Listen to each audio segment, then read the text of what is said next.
This is a must-watch. Children on their way to school that morning remember seeing him there. On the morning that they were killed, it was probably between 7:30 and 8 o'clock because school was taken in at 8 o'clock, and we were on the school bus going down that long hill, and the bus driver, Dan Cole, stopped and asked him if he could help him, maybe to take the tire in or to take him in. And he said no, he was just about to put it back on. And little did we know that that was the trap. Well, the day they were shot, I was behind the car. And we come on out, so when they hit that's 154 highway. When they hit the highway, well, they were gravel, and they went pretty good up. Then when they got up on top of the hill, started over the hill, well, I was intending to pass them. But I needed to get to the top of the hill when they went to shooting. It just 2 shots was made. I was plowing in the field right across in front of the house. And around 9 or 10 o'clock, you usually get thirsty. You come to the house with a drink of water. Just before I came to the house, I heard this shot. And it was an immediate shot, too. Boom, boom. As it got just about even, Prentice Oakley, the chief deputy, was raised up and started shooting first.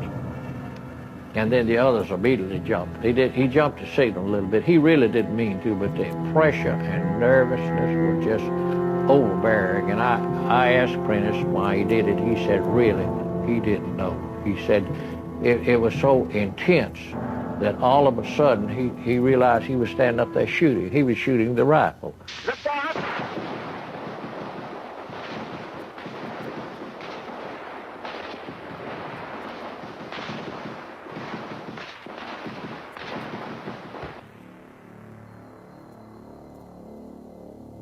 Prentice Oakley was chief deputy, and he was a real close friend of my father's. And he told my father afterwards, sometime afterwards, that the first shot he fired killed Clyde Barrett, because it hit him right in the temple. Mr. Bentley came to town, drove into the service station where I was telling you that the policeman came and told me, and Mr. Bentley drove up and the town marshal and the operator of the station, Leslie Towns, he told them what had happened. They just had to shoot out. So when the town marshal came to tell me about it, he was fairly excited about it, but he didn't want sure to believe it, not you know what it was, because here was this old fellow driving up in this old flatbed sharecropper truck, dressed like a sharecropper, and didn't look like anybody connected with Bonnie&Clyde then, but it wasn't but a little while till it was all known. Mr. Prentice Oakland, the policeman then from Arcadia, high sheriff. Prentice Oakland and Mr. I don't know, I can't remember, Henderson Jordan. They came around that whoop, so fast. And she said, well, I've been killed. What happened? Like that. And, well, the news started spreading that some desperados had been killed. Well, yeah, what's that? We come on back, and they finally, I was trying to think what time they picked up the car. Had a little old T-model record, but they come out and pick it up, and it was shot. All that car was shot up. Them people were shot up. Lots of blood in there and everything. But we stood on the porch, and well, they was towing this car in. It was a gray-looking car and bullet holes. It was slugs hole.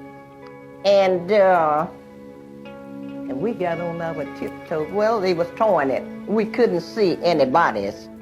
But this blanket, what we called then, I don't know what to call them, Indian blanket, was covered over them. We went outside and noticed a lot of cars, bumper to bumper, and that was unusual in those days.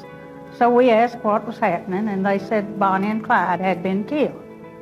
And so we got out there. When we went back in, we talked to our teacher and let us get under the window and watch for her. And when we said, "Here they come," the whole school came out and blocked the street. They had no choice but to stop and let us see it. I ran and looked at Bonnie in her side of the car, stuck my head in the car and looked. She had fallen forward. I could see her red hair and this rusty red dress she had on, and see her back, and she looked like through her shoulders she couldn't have been over a foot wide. She was tiny. And there was a magazine on the floor there. Her hair was kind of lying on there. And then I ran around to the other side and stuck my head in the car there and looked at Clyde, and someone jerked a blanket or whatever they had over his face. Well, I just remember his mouth was open, and if I remember right, his eyes were too. But you could tell that he was very dead. It was just gruesome.